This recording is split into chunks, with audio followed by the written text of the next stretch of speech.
안녕하십니까? 인생의 깊은 지혜와 통찰을 나누는 시간입니다. 평생을 성실하게 쌓아올린 삶이 한순간에 무너져 내릴 수 있다면, 그리고 그 이유가 가장 사랑하는 존재 때문이라면 우리는 어떤 선택을 해야 할까요? 오늘 우리는 한 아버지의 가슴 아픈 고백을 통해 사랑과 돈, 그리고 가족이라는 이름이 가진 무거운 책임에 대해 이야기해 보려 합니다. 이 이야기가 당신의 마음에 깊은 울림을 준다면 잠시 시간을 내어 좋아요와 구독을 눌러주십시오. 당신의 작은 손길이 이 지혜로운 이야기가 더 많은 이들에게 닿아 또 다른 가정의 위로와 예방의 빛이 될 수 있도록 돕는 귀한 나눔이 될 것입니다. 이 채널을 통해 당신의 삶에 평안과 은혜가 깃들기를 기원합니다. 제 나이 이제 72입니다. 저는 대한민국 경제 성장의 한복판에서 평생을 보낸 사람입니다. 국내 유수의 은행에서 지점장으로 근무하다 명예롭게 퇴직했지요. 그 시절 은행 지점장은 단순한 직업이 아니었습니다. 한 지역의 경제를 책임지는 신뢰와 성공의 상징과도 같았습니다. 저와 제 아내는 평생을 검소하게 살았습니다. 낭비라고는 모르는 사람들이었죠. 월급의 일부는 언제나 적금 통장으로 향했고, 연금은 위험한 투자 없이 가장 안정적인 방식으로만 차곡차곡 모았습니다. 오직 안락한 노후, 그것 하나만을 바라보며 달려왔습니다. 그렇게 피땀으로 모은 돈이 6억 원이었습니다. 요즘 세상에 6억이 그리 큰 돈이 아닐 수도 있겠지요. 하지만 저희처럼 평범하게 살아온 부부에게는 인생 그 자체와도 같은 참으로 소중한 돈이었습니다. 하지만 지금 저는 새벽 4시 반에 일어나 차가운 새벽 공기를 가르며 첫 차를 탑니다. 그리고 제가 한때 지점장으로 호령했던 바로 그 은행 본점 건물로 이제는 경비원 제복을 입고 출근하고 있습니다.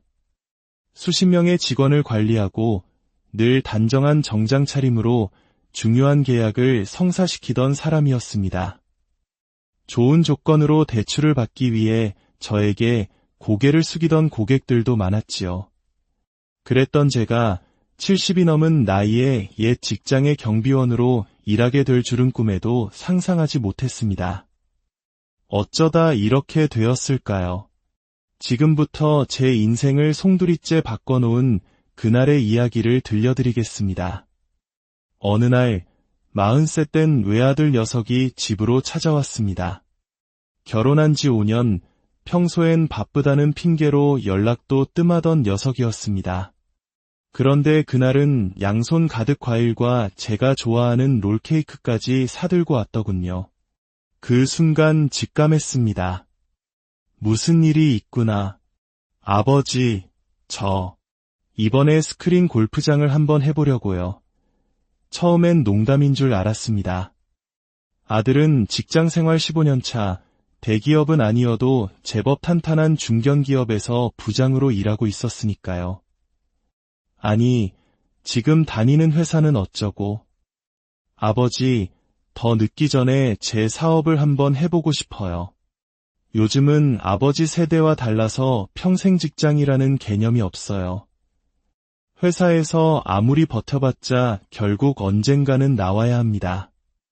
은퇴하고 나서 30년 이상을 더 살아야 하는 시대인데 미리 준비하지 않으면 퇴직금으로 치킨집 차리다 망하는 길밖에 없어요. 저 정말 많이 고민하고 내린 결정입니다. 아들의 눈빛은 진지했고 그 말에는 시대의 불안감이 고스란히 담겨 있었습니다. 아내는 말없이 아들의 얼굴만 바라보고 있었죠. 아들의 설명은 꽤나 구체적이었습니다. 요즘 골프 인구가 폭발적으로 늘고 있고 특히 날씨에 구애받지 않는 실내 스크린 골프가 대세라더군요. 신도시 외곽 상권에 아주 좋은 매물이 나왔는데 부지도 넓고 주차 공간도 넉넉해서 시설만 잘 갖추면 금방 자리를 잡을 수 있다고 했습니다. 심지어 성공 사례로 꼽은 경쟁 업체는 월 매출이 3천만 원까지 나온다고 했습니다. 저는 은행원 출신답게 속으로 빠르게 계산기를 두드려 보았습니다. 월 매출 3천이면 임대료와 인건비 등을 제외해도 순이익이 1,000만 원은 좋게 넘을 터. 그 말대로만 된다면 6년 안에 투자금을 모두 회수할 수 있다는 계산이 나왔습니다. 그래서 초기 투자비는 얼마나 드는데? 대략 4억에서 5억 정도요. 시설 장비, 인테리어, 보증금 다 합쳐서요. 그 순간 말문이 막혔습니다. 아들아, 그건 너무 큰 돈이다. 사업이라는 게 잘 되면 좋지만 혹시라도 실패하면 어쩌려고 그러니. 우리도 이제 노후를 생각해야지. 그러자 아들이 제 눈을 똑바로 쳐다보며 말했습니다. 아버지, 저도 이제 43입니다. 회사에서 더는 승진을 바라기도 어려워요. 이번이 제 인생의 마지막 기회일지도 모릅니다. 아들의 말에 담긴 절박함이 제 가슴을 찔렀습니다. 어느 정도 이해가 되는 부분도 있었고요. 하지만 평생을 리스크 관리하며 살아온 저는 선뜻 고개를 끄덕일 수 없었습니다. 며칠만 시간을 다오. 아버지가 아내와 상의도 해보고 좀 더 생각해볼게. 그날 밤 아내와 늦도록 이야기를 나누었습니다. 여보, 당신 생각은 어때? 아내는 한참 침묵하더니 입을 열었습니다. 우리 아들 눈빛이 너무 간절하잖아요. 그리고 애 말이 틀린 것도 아니고요. 설마 자기 부모 돈을 날리기야 하겠어요. 아내의 말에 마음이 흔들렸지만 저는 여전히 망설였습니다. 결국 며칠 뒤 저는 아들에게 전화를 걸어 거절의 뜻을 전했습니다. 아들아, 미안하다. 5억은 너무 위험 부담이 크다. 내 생각엔 1억 정도의 소자본으로 시작할 수 있는 다른 아이템을 찾아보는 게 좋을 것 같다. 아들은 말없이 제 결정을 받아들였지만 전화기 너머로 전해지는 목소리에는 깊은 실망감이 묻어났습니다.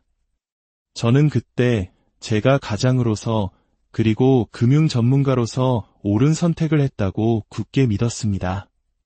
하지만 그 후 며칠간 아내의 표정이 눈에 띄게 어두워졌습니다. 평소보다 말이 없고 밥을 먹을 때도 숟가락만 만지작거렸습니다. 뭔가 깊은 생각에 잠긴 듯 보였죠. 여보, 어디 아픈 데 있어? 왜 그래? 아니에요. 그냥 날이 굳어서 그런가 봐요.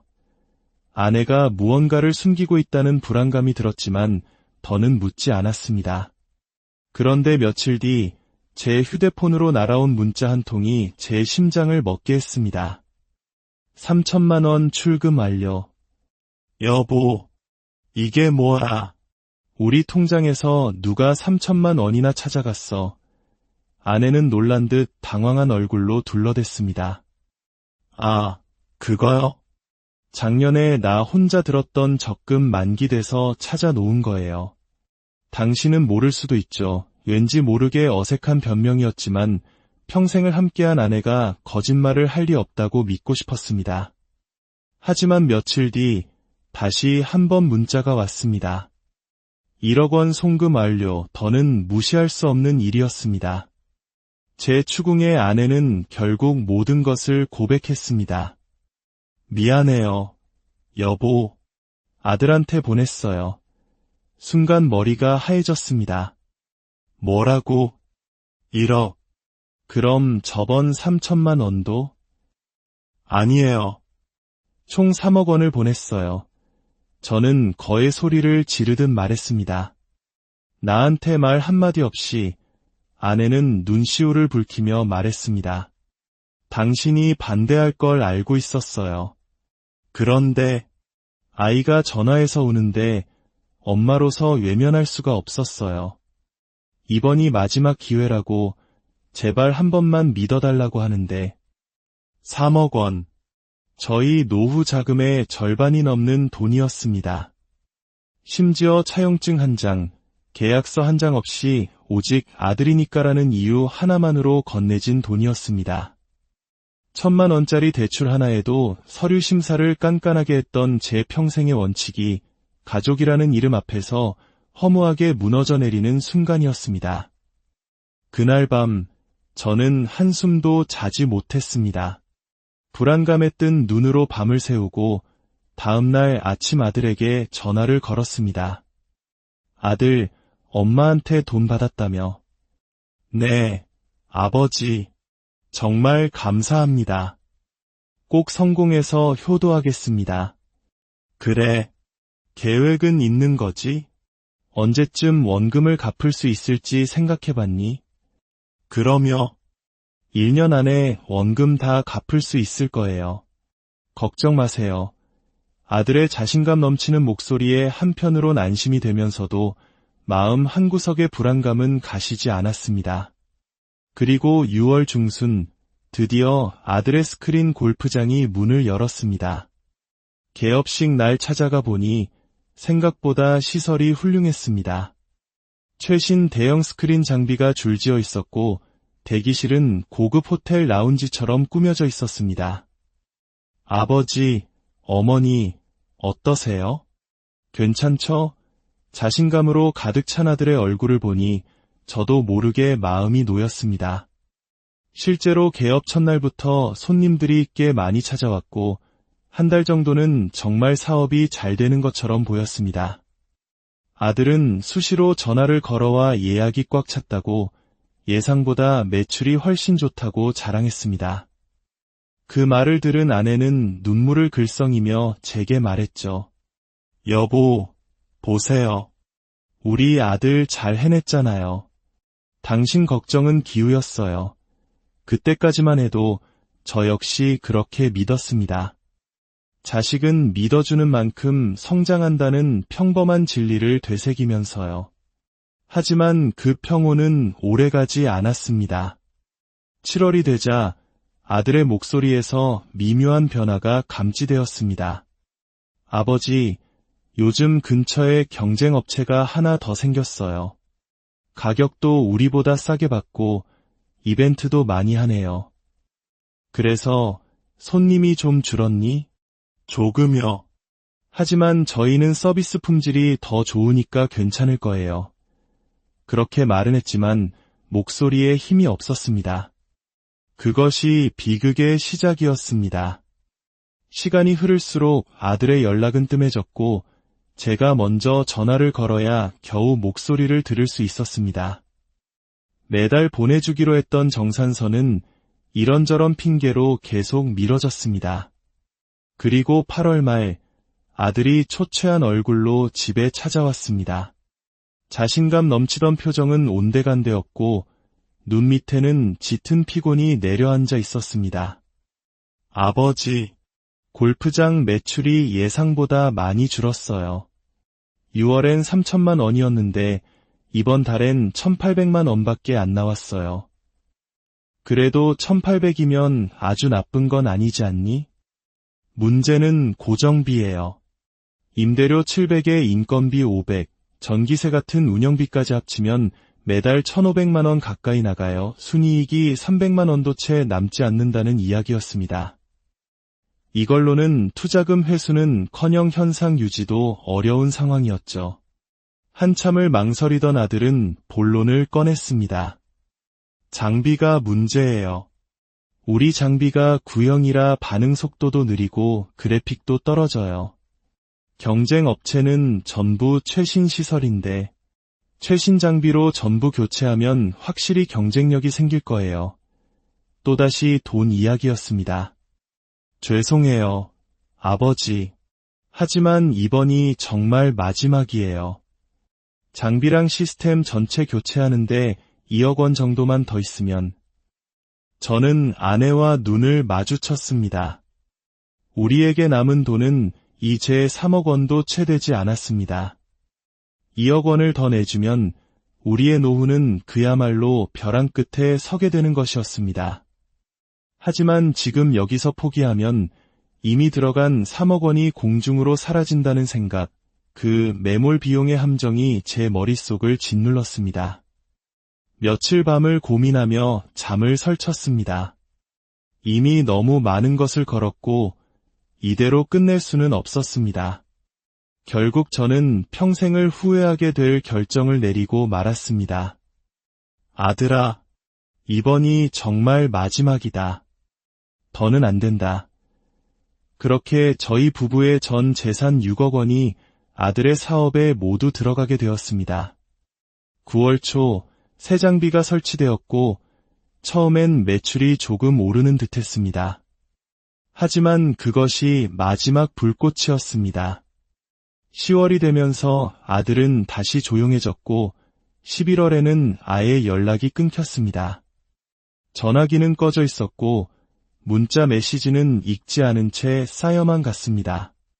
불안감에 아들의 친구들에게 수소문하던 중 아들의 고등학교 동창 한 명이 저희 집을 찾아왔습니다.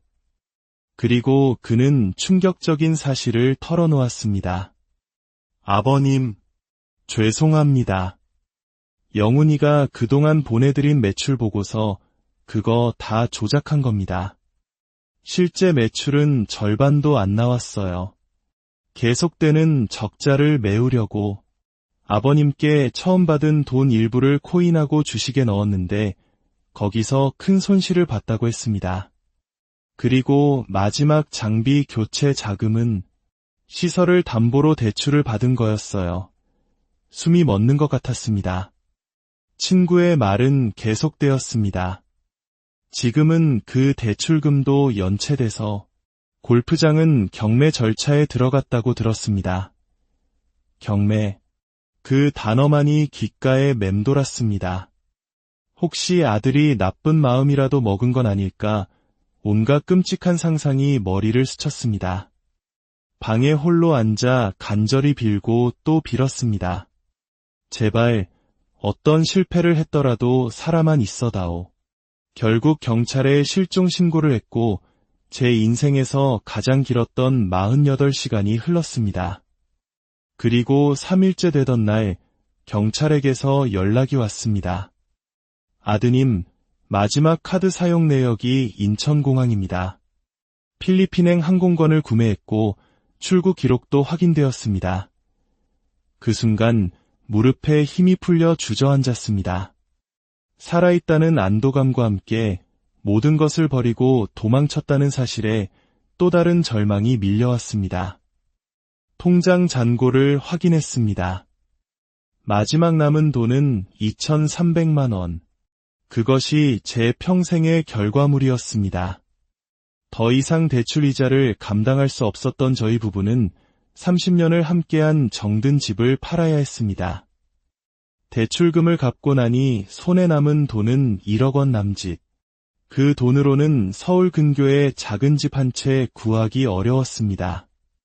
결국 우리가 찾아 들어간 곳은 햇볕도 잘 들지 않는 17평짜리 다세대 주택의 반지하 방이었습니다. 구석구석 곰팡이가 피어 있고 길 가는 사람들의 발소리가 머리 위로 들리는 곳. 아내는 억지로 웃으며 말했습니다. 그래도 방 하나 있고 부엌 있고 뜨거운 물은 잘 나오네. 그 말이 어찌나 가슴을 아리게 하던지요.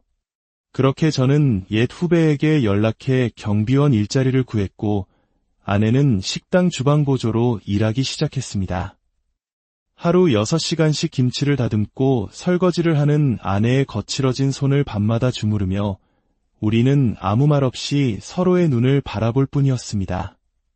차가운 반지하 방에 나란히 누워 서로의 체온에 의지해 기나긴 밤을 버텨냅니다. 가끔 옛날 생각이 납니다.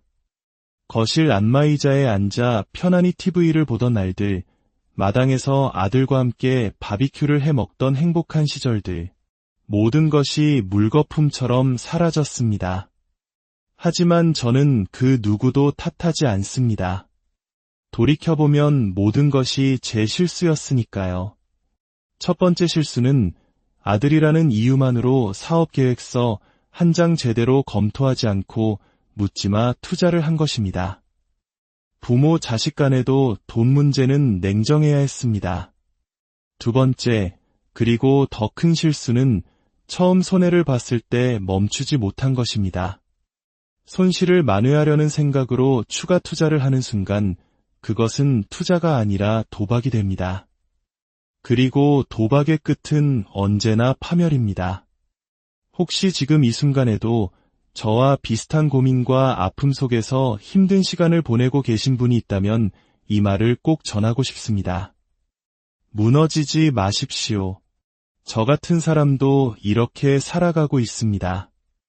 비록 반지하에서 다시 시작하는 삶일지라도 살아가겠다는 의지만 있다면 길은 있습니다. 저는 오늘도 새벽 첫 차를 타고 은행 본점 출입문 앞에 섭니다.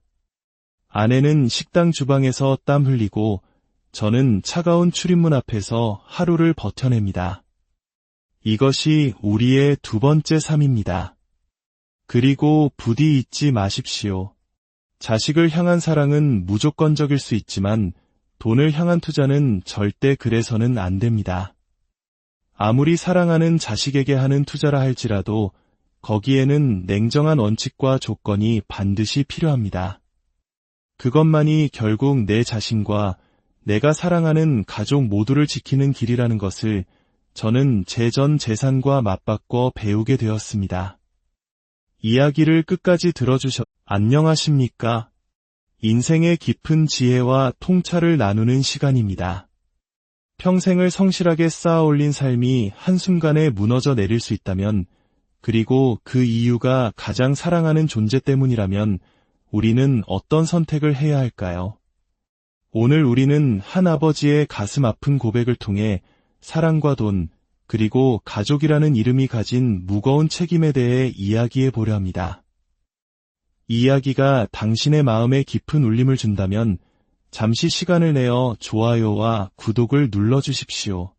당신의 작은 손길이 이 지혜로운 이야기가 더 많은 이들에게 닿아 또 다른 가정의 위로와 예방의 빛이 될 수 있도록 돕는 귀한 나눔이 될 것입니다. 이 채널을 통해 당신의 삶에 평안과 은혜가 깃들기를 기원합니다. 제 나이 이제 72입니다. 저는 대한민국 경제 성장의 한복판에서 평생을 보낸 사람입니다. 국내 유수의 은행에서 지점장으로 근무하다 명예롭게 퇴직했지요. 그 시절 은행 지점장은 단순한 직업이 아니었습니다. 한 지역의 경제를 책임지는 신뢰와 성공의 상징과도 같았습니다. 저와 제 아내는 평생을 검소하게 살았습니다. 낭비라고는 모르는 사람들이었죠. 월급의 일부는 언제나 적금 통장으로 향했고, 연금은 위험한 투자 없이 가장 안정적인 방식으로만 차곡차곡 모았습니다. 오직 안락한 노후, 그것 하나만을 바라보며 달려왔습니다. 그렇게 피땀으로 모은 돈이 6억 원이었습니다. 요즘 세상에 6억이 그리 큰 돈이 아닐 수도 있겠지요. 하지만 저희처럼 평범하게 살아온 부부에게는 인생 그 자체와도 같은 참으로 소중한 돈이었습니다. 하지만 지금 저는 새벽 4시 반에 일어나 차가운 새벽 공기를 가르며 첫 차를 탑니다.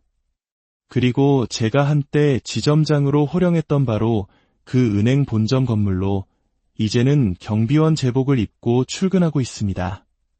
수십 명의 직원을 관리하고 늘 단정한 정장 차림으로 중요한 계약을 성사시키던 사람이었습니다.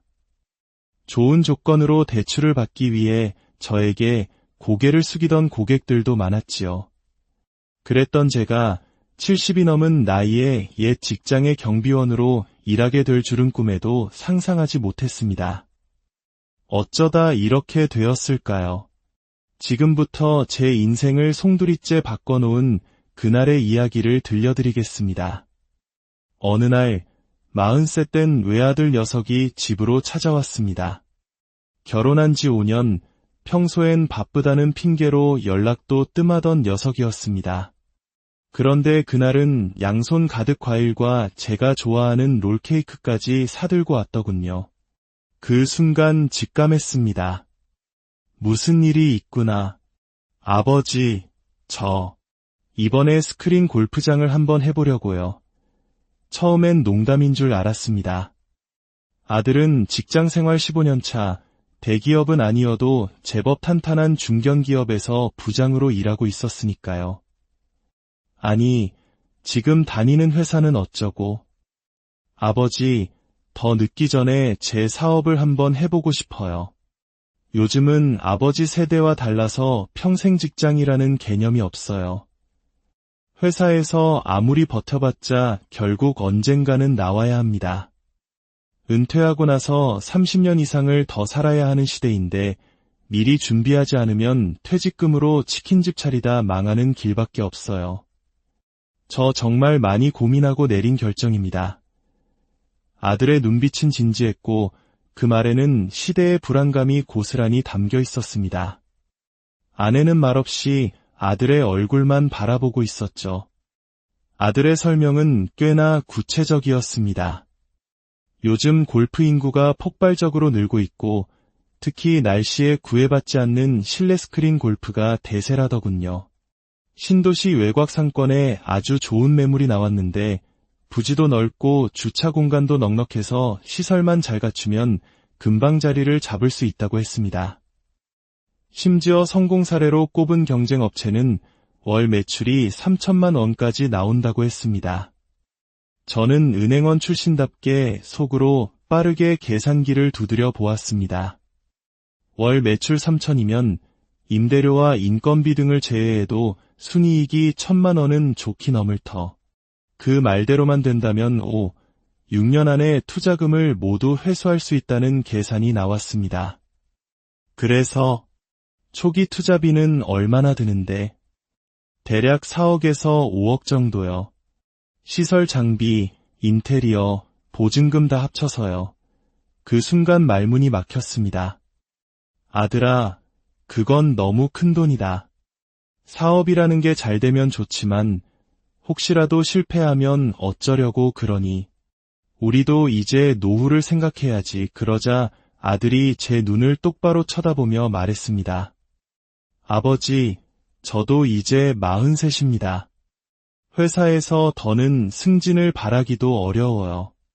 이번이 제 인생의 마지막 기회일지도 모릅니다. 아들의 말에 담긴 절박함이 제 가슴을 찔렀습니다. 어느 정도 이해가 되는 부분도 있었고요. 하지만 평생을 리스크 관리하며 살아온 저는 선뜻 고개를 끄덕일 수 없었습니다. 며칠만 시간을 다오. 아버지가 아내와 상의도 해보고 좀 더 생각해볼게. 그날 밤 아내와 늦도록 이야기를 나누었습니다. 여보, 당신 생각은 어때? 아내는 한참 침묵하더니 입을 열었습니다. 우리 아들 눈빛이 너무 간절하잖아요. 그리고 애 말이 틀린 것도 아니고요. 설마 자기 부모 돈을 날리기야 하겠어요. 아내의 말에 마음이 흔들렸지만 저는 여전히 망설였습니다. 결국 며칠 뒤 저는 아들에게 전화를 걸어 거절의 뜻을 전했습니다. 아들아, 미안하다. 5억은 너무 위험 부담이 크다. 내 생각엔 1억 정도의 소자본으로 시작할 수 있는 다른 아이템을 찾아보는 게 좋을 것 같다. 아들은 말없이 제 결정을 받아들였지만 전화기 너머로 전해지는 목소리에는 깊은 실망감이 묻어났습니다. 저는 그때 제가 가장으로서 그리고 금융 전문가로서 옳은 선택을 했다고 굳게 믿었습니다. 하지만 그 후 며칠간 아내의 표정이 눈에 띄게 어두워졌습니다. 평소보다 말이 없고 밥을 먹을 때도 숟가락만 만지작거렸습니다. 뭔가 깊은 생각에 잠긴 듯 보였죠. 여보, 어디 아픈 데 있어? 왜 그래? 아니에요. 그냥 날이 굳어서 그런가 봐요. 아내가 무언가를 숨기고 있다는 불안감이 들었지만 더는 묻지 않았습니다. 그런데 며칠 뒤 제 휴대폰으로 날아온 문자 한 통이 제 심장을 먹게 했습니다. 3천만 원 출금 완료. 여보, 이게 뭐야? 우리 통장에서 누가 3천만 원이나 찾아갔어. 아내는 놀란 듯 당황한 얼굴로 둘러댔습니다. 아, 그거요? 작년에 나 혼자 들었던 적금 만기돼서 찾아놓은 거예요. 당신은 모를 수도 있죠. 왠지 모르게 어색한 변명이었지만 평생을 함께한 아내가 거짓말을 할 리 없다고 믿고 싶었습니다. 하지만 며칠 뒤 다시 한 번 문자가 왔습니다. 1억 원 송금 완료. 더는 무시할 수 없는 일이었습니다. 제 추궁의 아내는 결국 모든 것을 고백했습니다. 미안해요, 여보. 아들한테 보냈어요. 순간 머리가 하얘졌습니다. 뭐라고? 1억. 그럼 저번 3천만 원도? 아니에요. 총 3억 원을 보냈어요. 저는 거의 소리를 지르듯 말했습니다. 나한테 말 한마디 없이 아내는 눈시울을 붉히며 말했습니다. 당신이 반대할 걸 알고 있었어요. 그런데 아이가 전화해서 우는데 엄마로서 외면할 수가 없었어요. 이번이 마지막 기회라고 제발 한 번만 믿어달라고 하는데 3억 원. 저희 노후 자금의 절반이 넘는 돈이었습니다. 심지어 차용증 한 장, 계약서 한 장 없이 오직 아들이니까라는 이유 하나만으로 건네진 돈이었습니다. 1,000만 원짜리 대출 하나에도 서류 심사를 깐깐하게 했던 제 평생의 원칙이 가족이라는 이름 앞에서 허무하게 무너져 내리는 순간이었습니다. 그날 밤 저는 한숨도 자지 못했습니다. 불안감에 뜬 눈으로 밤을 새우고 다음날 아침 아들에게 전화를 걸었습니다. 아들, 엄마한테 돈 받았다며. 네, 아버지. 정말 감사합니다. 꼭 성공해서 효도하겠습니다. 그래. 계획은 있는 거지? 언제쯤 원금을 갚을 수 있을지 생각해봤니? 그러며 1년 안에 원금 다 갚을 수 있을 거예요. 걱정 마세요. 아들의 자신감 넘치는 목소리에 한편으론 안심이 되면서도 마음 한구석의 불안감은 가시지 않았습니다. 그리고 6월 중순 드디어 아들의 스크린 골프장이 문을 열었습니다.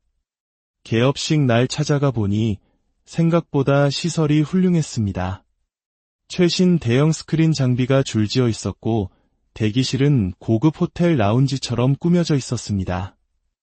아버지, 어머니, 어떠세요? 괜찮죠? 자신감으로 가득 찬 아들의 얼굴을 보니 저도 모르게 마음이 놓였습니다.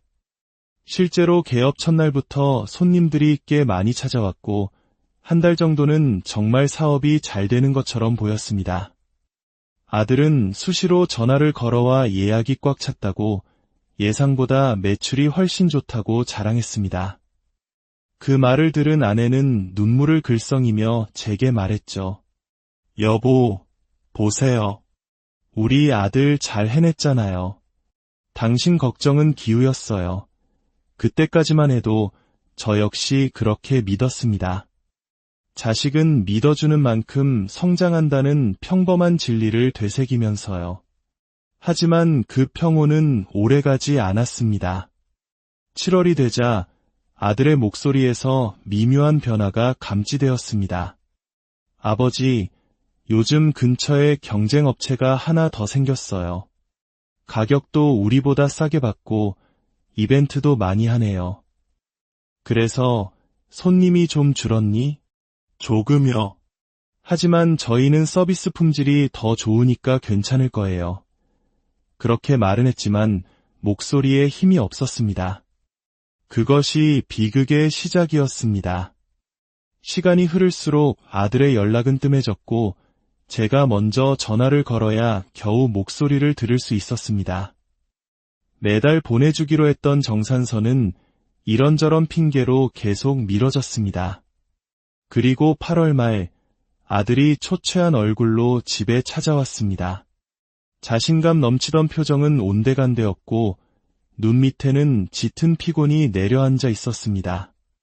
아버지, 골프장 매출이 예상보다 많이 줄었어요. 6월엔 3천만 원이었는데 이번 달엔 1,800만 원밖에 안 나왔어요. 그래도 1,800이면 아주 나쁜 건 아니지 않니? 문제는 고정비예요. 임대료 700에 인건비 500, 전기세 같은 운영비까지 합치면 매달 1,500만 원 가까이 나가요. 순이익이 300만 원도 채 남지 않는다는 이야기였습니다. 이걸로는 투자금 회수는커녕 현상 유지도 어려운 상황이었죠. 한참을 망설이던 아들은 본론을 꺼냈습니다. 장비가 문제예요. 우리 장비가 구형이라 반응 속도도 느리고 그래픽도 떨어져요. 경쟁 업체는 전부 최신 시설인데 최신 장비로 전부 교체하면 확실히 경쟁력이 생길 거예요. 또다시 돈 이야기였습니다.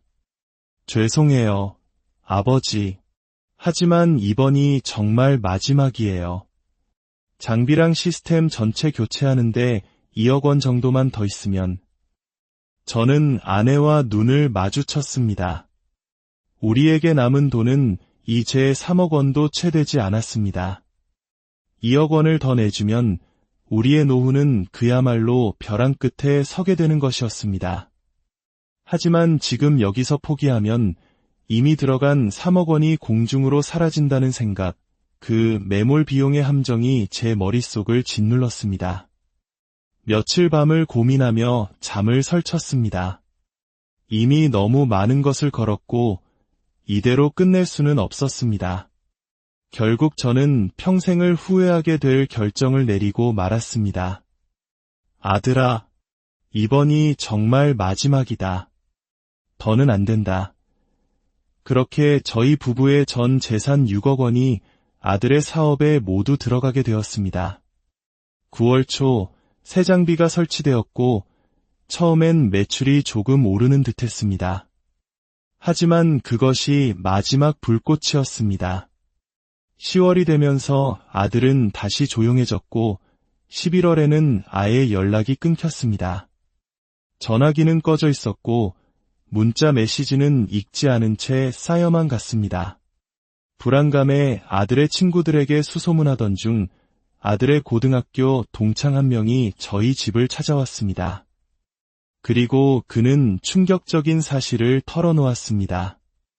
아버님, 죄송합니다. 영훈이가 그동안 보내드린 매출 보고서 그거 다 조작한 겁니다. 실제 매출은 절반도 안 나왔어요. 계속되는 적자를 메우려고 아버님께 처음 받은 돈 일부를 코인하고 주식에 넣었는데 거기서 큰 손실을 봤다고 했습니다. 그리고 마지막 장비 교체 자금은 시설을 담보로 대출을 받은 거였어요. 숨이 멎는 것 같았습니다. 친구의 말은 계속되었습니다. 지금은 그 대출금도 연체돼서 골프장은 경매 절차에 들어갔다고 들었습니다. 경매. 그 단어만이 귓가에 맴돌았습니다. 혹시 아들이 나쁜 마음이라도 먹은 건 아닐까 온갖 끔찍한 상상이 머리를 스쳤습니다. 방에 홀로 앉아 간절히 빌고 또 빌었습니다. 제발 어떤 실패를 했더라도 살아만 있어다오. 결국 경찰에 실종 신고를 했고 제 인생에서 가장 길었던 48시간이 흘렀습니다. 그리고 3일째 되던 날 경찰에게서 연락이 왔습니다. 아드님, 마지막 카드 사용 내역이 인천공항입니다. 필리핀행 항공권을 구매했고 출국 기록도 확인되었습니다. 그 순간 무릎에 힘이 풀려 주저앉았습니다. 살아있다는 안도감과 함께 모든 것을 버리고 도망쳤다는 사실에 또 다른 절망이 밀려왔습니다. 통장 잔고를 확인했습니다. 마지막 남은 돈은 2,300만 원. 그것이 제 평생의 결과물이었습니다. 더 이상 대출 이자를 감당할 수 없었던 저희 부부는 30년을 함께한 정든 집을 팔아야 했습니다. 대출금을 갚고 나니 손에 남은 돈은 1억 원 남짓.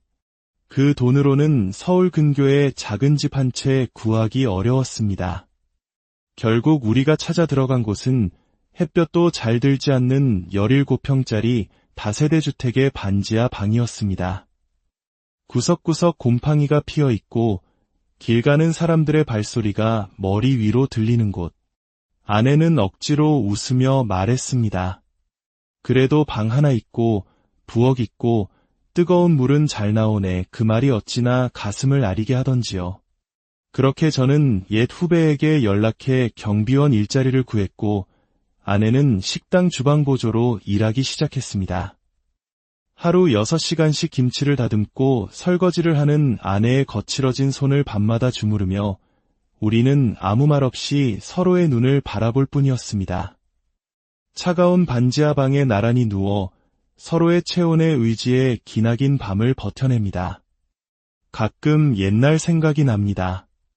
거실 안마의자에 앉아 편안히 TV를 보던 날들, 마당에서 아들과 함께 바비큐를 해 먹던 행복한 시절들, 모든 것이 물거품처럼 사라졌습니다. 하지만 저는 그 누구도 탓하지 않습니다. 돌이켜보면 모든 것이 제 실수였으니까요. 첫 번째 실수는 아들이라는 이유만으로 사업계획서 한 장 제대로 검토하지 않고 묻지마 투자를 한 것입니다. 부모 자식 간에도 돈 문제는 냉정해야 했습니다. 두 번째, 그리고 더 큰 실수는 처음 손해를 봤을 때 멈추지 못한 것입니다. 손실을 만회하려는 생각으로 추가 투자를 하는 순간 그것은 투자가 아니라 도박이 됩니다. 그리고 도박의 끝은 언제나 파멸입니다. 혹시 지금 이 순간에도 저와 비슷한 고민과 아픔 속에서 힘든 시간을 보내고 계신 분이 있다면 이 말을 꼭 전하고 싶습니다. 무너지지 마십시오. 저 같은 사람도 이렇게 살아가고 있습니다. 비록 반지하에서 다시 시작하는 3일째라도 살아가겠다는 의지만 있다면 길은 있습니다. 저는 오늘도 새벽 첫 차를 타고 은행 본점 출입문 앞에 섭니다. 아내는 식당 주방에서 땀 흘리고 저는 차가운 출입문 앞에서 하루를 버텨냅니다. 이것이 우리의 두 번째 삶입니다.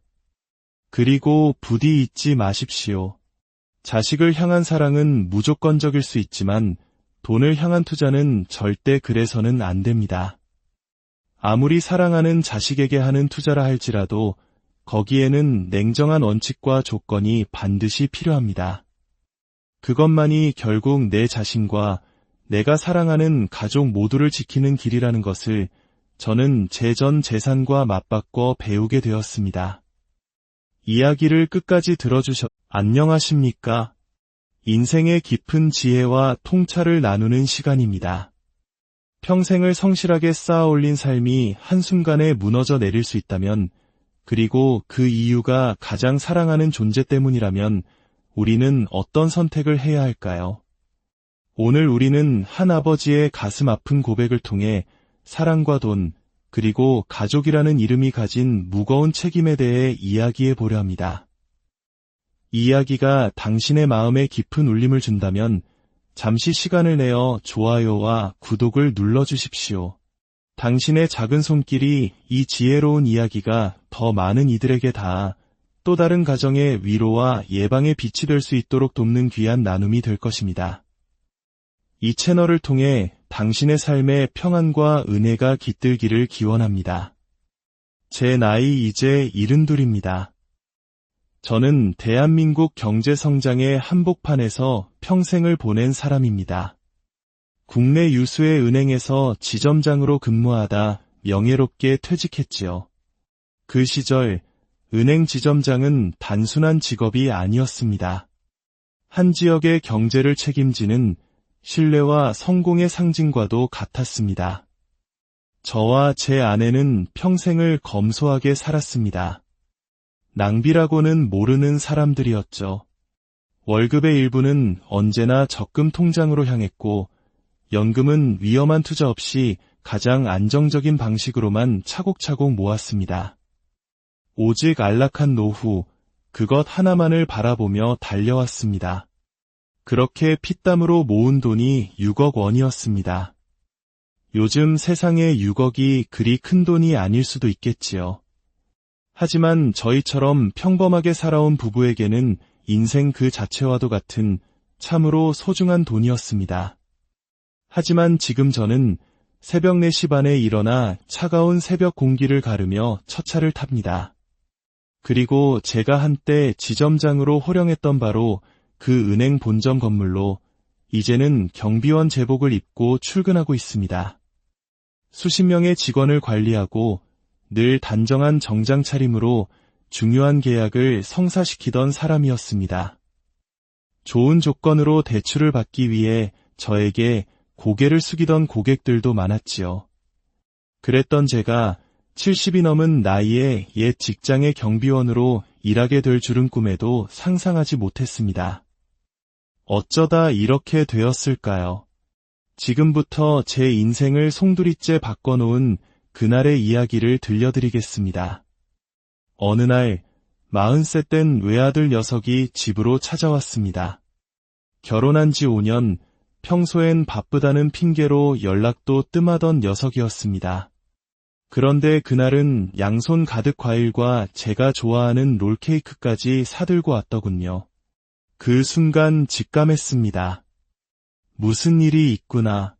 아버지, 이번에 스크린 골프장을 한번 해보려고요. 처음엔 농담인 줄 알았습니다.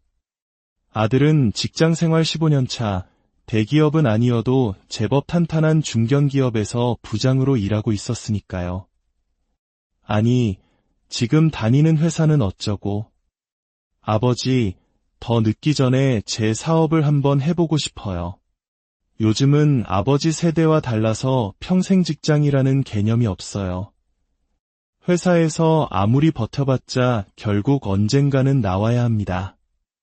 은퇴하고 나서 30년 이상을 더 살아야 하는 시대인데 미리 준비하지 않으면 퇴직금으로 치킨집 차리다 망하는 길밖에 없어요. 저 정말 많이 고민하고 내린 결정입니다. 아들의 눈빛은 진지했고 그 말에는 시대의 불안감이 고스란히 담겨 있었습니다. 아내는 말없이 아들의 얼굴만 바라보고 있었죠. 아들의 설명은 꽤나 구체적이었습니다. 요즘 골프 인구가 폭발적으로 늘고 있고 특히 날씨에 구애받지 않는 실내 스크린 골프가 대세라더군요. 신도시 외곽 상권에 아주 좋은 매물이 나왔는데 부지도 넓고 주차 공간도 넉넉해서 시설만 잘 갖추면 금방 자리를 잡을 수 있다고 했습니다. 심지어 성공 사례로 꼽은 경쟁 업체는 월 매출이 3천만 원까지 나온다고 했습니다. 저는 은행원 출신답게 속으로 빠르게 계산기를 두드려 보았습니다. 월 매출 3천이면 임대료와 인건비 등을 제외해도 순이익이 1,000만 원은 좋게 넘을 터. 그 말대로만 된다면 6년 안에 투자금을 모두 회수할 수 있다는 계산이 나왔습니다. 그래서 초기 투자비는 얼마나 드는데? 대략 4억에서 5억 정도요. 시설 장비, 인테리어, 보증금 다 합쳐서요. 그 순간 말문이 막혔습니다. 아들아, 그건 너무 큰 돈이다. 사업이라는 게 잘 되면 좋지만 혹시라도 실패하면 어쩌려고 그러니. 우리도 이제 노후를 생각해야지. 그러자 아들이 제 눈을 똑바로 쳐다보며 말했습니다. 아버지, 저도 이제 43입니다. 회사에서 더는 승진을 바라기도 어려워요. 이번이 제 인생의 마지막 기회일지도 모릅니다. 아들의 말에 담긴 절박함이 제 가슴을 찔렀습니다. 어느 정도 이해가 되는 부분도 있었고요. 하지만 평생을 리스크 관리하며 살아온 저는 선뜻 고개를 끄덕일 수 없었습니다. 며칠만 시간을 다오. 아버지가 아내와 상의도 해보고 좀 더 생각해볼게. 그날 밤 아내와 늦도록 이야기를 나누었습니다. 여보, 당신 생각은 어때? 아내는 한참 침묵하더니 입을 열었습니다. 우리 아들 눈빛이 너무 간절하잖아요. 그리고 애 말이 틀린 것도 아니고요. 설마 자기 부모 돈을 날리기야 하겠어요. 아내의 말에 마음이 흔들렸지만 저는 여전히 망설였습니다. 결국 며칠 뒤 저는 아들에게 전화를 걸어 거절의 뜻을 전했습니다. 아들아, 미안하다. 5억은 너무 위험 부담이 크다. 내 생각엔 1억 정도의 소자본으로 시작할 수 있는 다른 아이템을 찾아보는 게 좋을 것 같다. 아들은 말없이 제 결정을 받아들였지만 전화기 너머로 전해지는 목소리에는 깊은 실망감이 묻어났습니다. 저는 그때 제가 가장으로서 그리고 금융 전문가로서 옳은 선택을 했다고 굳게 믿었습니다. 하지만 그 후 며칠간 아내의 표정이 눈에 띄게 어두워졌습니다. 평소보다 말이 없고 밥을 먹을 때도 숟가락만 만지작거렸습니다. 뭔가 깊은 생각에 잠긴 듯 보였죠. 여보, 어디 아픈 데 있어? 왜 그래? 아니에요. 그냥 날이 굳어서 그런가 봐요. 아내가 무언가를 숨기고 있다는 불안감이 들었지만 더는 묻지 않았습니다. 그런데 며칠 뒤 제 휴대폰으로 날아온 문자 한 통이 제 심장을 먹게 했습니다. 3천만 원 출금 완료. 여보, 이게 뭐야? 우리 통장에서 누가 3천만 원이나 찾아갔어. 아내는 놀란 듯 당황한 얼굴로 둘러댔습니다. 아, 그거요? 작년에 나 혼자 들었던 적금 만기돼서 찾아놓은 거예요.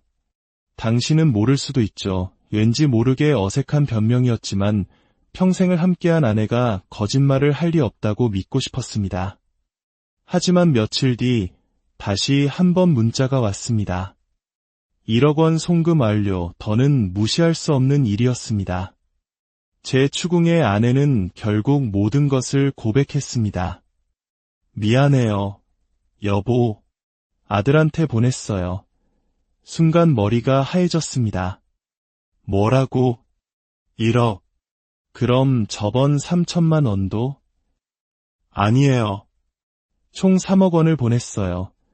저는 거의 소리를 지르듯 말했습니다. 나한테 말 한마디 없이 아내는 눈시울을 붉히며 말했습니다. 당신이 반대할 걸 알고 있었어요. 그런데 아이가 전화해서 우는데 엄마로서 외면할 수가 없었어요. 이번이 마지막 기회라고 제발 한 번만 믿어달라고 하는데 3억 원. 저희 노후 자금의 절반이 넘는 돈이었습니다. 심지어 차용증 한 장, 계약서 한 장 없이 오직 아들이니까라는 이유 하나만으로 건네진 돈이었습니다. 1,000만 원짜리 대출 하나에도 서류 심사를 깐깐하게 했던 제 평생의 원칙이 가족이라는 이름 앞에서 허무하게 무너져 내리는 순간이었습니다. 그날 밤 저는 한숨도 자지 못했습니다.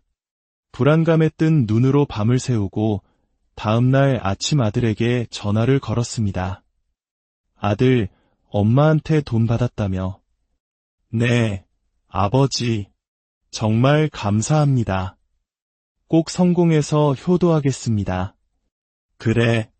계획은 있는 거지? 언제쯤 원금을 갚을 수 있을지 생각해봤니? 그러며 1년 안에 원금 다 갚을 수 있을 거예요. 걱정 마세요. 아들의 자신감 넘치는 목소리에 한편으론 안심이 되면서도 마음 한구석의 불안감은 가시지 않았습니다. 그리고 6월 중순 드디어 아들의 스크린 골프장이 문을 열었습니다. 개업식 날 찾아가 보니 생각보다 시설이 훌륭했습니다. 최신 대형 스크린 장비가 줄지어 있었고 대기실은 고급 호텔 라운지처럼 꾸며져 있었습니다. 아버지, 어머니, 어떠세요? 괜찮죠? 자신감으로 가득 찬 아들의 얼굴을 보니 저도 모르게 마음이 놓였습니다. 실제로 개업 첫날부터 손님들이 꽤 많이 찾아왔고 한 달 정도는 정말 사업이 잘 되는 것처럼 보였습니다. 아들은 수시로 전화를 걸어와 예약이 꽉 찼다고 예상보다 매출이 훨씬 좋다고 자랑했습니다. 그 말을 들은 아내는 눈물을 글썽이며 제게 말했죠. 여보, 보세요. 우리 아들 잘 해냈잖아요. 당신 걱정은 기우였어요. 그때까지만 해도 저 역시 그렇게 믿었습니다. 자식은 믿어주는 만큼 성장한다는 평범한 진리를 되새기면서요. 하지만 그 평온은 오래가지 않았습니다. 7월이 되자 아들의 목소리에서 미묘한 변화가 감지되었습니다. 아버지, 요즘 근처에 경쟁업체가 하나 더 생겼어요. 가격도 우리보다 싸게 받고 이벤트도 많이 하네요. 그래서 손님이 좀 줄었니? 조금요. 하지만 저희는 서비스 품질이 더 좋으니까 괜찮을 거예요. 그렇게 말은 했지만 목소리에 힘이 없었습니다. 그것이 비극의 시작이었습니다. 시간이 흐를수록 아들의 연락은 뜸해졌고 제가 먼저 전화를 걸어야 겨우 목소리를 들을 수 있었습니다. 매달 보내주기로 했던 정산서는 이런저런 핑계로 계속 미뤄졌습니다. 그리고 8월 말 아들이 초췌한 얼굴로 집에 찾아왔습니다. 자신감 넘치던 표정은 온데간데였고 눈 밑에는 짙은 피곤이 내려앉아 있었습니다. 아버지, 골프장 매출이 예상보다 많이 줄었어요. 6월엔 3천만 원이었는데 이번 달엔 1,800만 원밖에 안 나왔어요. 그래도 1,800이면 아주 나쁜 건 아니지 않니? 문제는 고정비예요. 임대료 700에 인건비 500, 전기세 같은 운영비까지 합치면 매달 1,500만 원 가까이 나가요. 순이익이 300만 원도 채 남지 않는다는 이야기였습니다. 이걸로는 투자금 회수는커녕 현상 유지도 어려운 상황이었죠. 한참을 망설이던 아들은 본론을 꺼냈습니다. 장비가 문제예요. 우리 장비가 구형이라 반응 속도도 느리고 그래픽도 떨어져요. 경쟁 업체는 전부 최신 시설인데 최신 장비로 전부 교체하면 확실히 경쟁력이 생길 거예요. 또다시 돈 이야기였습니다. 죄송해요, 아버지. 하지만 이번이 정말 마지막이에요. 장비랑 시스템 전체 교체하는데 2억 원 정도만 더 있으면. 저는 아내와 눈을 마주쳤습니다. 우리에게 남은 돈은 이제 3억 원도 채 되지 않았습니다. 2억 원을 더 내주면 우리의 노후는 그야말로 벼랑 끝에 서게 되는 것이었습니다. 하지만 지금 여기서 포기하면 이미 들어간 3억 원이 공중으로 사라진다는 생각, 그 매몰 비용의 함정이 제 머릿속을 짓눌렀습니다. 며칠 밤을 고민하며 잠을 설쳤습니다. 이미 너무 많은 것을 걸었고 이대로 끝낼 수는 없었습니다. 결국 저는 평생을 후회하게 될 결정을 내리고 말았습니다. 아들아, 이번이 정말 마지막이다. 더는 안 된다. 그렇게 저희 부부의 전 재산 6억 원이 아들의 사업에 모두 들어가게 되었습니다. 9월 초 새 장비가 설치되었고 처음엔 매출이 조금 오르는 듯했습니다. 하지만 그것이 마지막 불꽃이었습니다. 10월이 되면서 아들은 다시 조용해졌고 11월에는 아예 연락이 끊겼습니다. 전화기는 꺼져 있었고 문자 메시지는 읽지 않은 채 쌓여만 갔습니다. 불안감에 아들의 친구들에게 수소문하던 중 아들의 고등학교 동창 한 명이 저희 집을 찾아왔습니다. 그리고 그는 충격적인 사실을 털어놓았습니다. 아버님, 죄송합니다. 영훈이가 그동안 보내드린 매출 보고서 그거 다 조작한 겁니다. 실제 매출은 절반도 안 나왔어요. 계속되는 적자를 메우려고 아버님께 처음 받은 돈 일부를 코인하고 주식에 넣었는데 거기서 큰 손실을 봤다고 했습니다. 그리고 마지막 장비 교체 자금은 시설을 담보로 대출을 받은 거였어요. 숨이 멎는 것 같았습니다. 친구의 말은 계속되었습니다. 지금은 그 대출금도 연체돼서 골프장은 경매 절차에 들어갔다고 들었습니다. 경매. 그 단어만이 귓가에 맴돌았습니다. 혹시 아들이 나쁜 마음이라도 먹은 건 아닐까 온갖 끔찍한 상상이 머리를 스쳤습니다. 방에 홀로 앉아 간절히 빌고 또 빌었습니다. 제발 어떤 실패를 했더라도 살아만 있어다오. 결국 경찰에 실종 신고를 했고 제 인생에서 가장 길었던 48시간이 흘렀습니다. 그리고 3일째 되던 날 경찰에게서 연락이 왔습니다. 아드님, 마지막 카드 사용 내역이 인천공항입니다. 필리핀행 항공권을 구매했고 출국 기록도 확인되었습니다. 그 순간 무릎에 힘이 풀려 주저앉았습니다. 살아있다는 안도감과 함께 모든 것을 버리고 도망쳤다는 사실에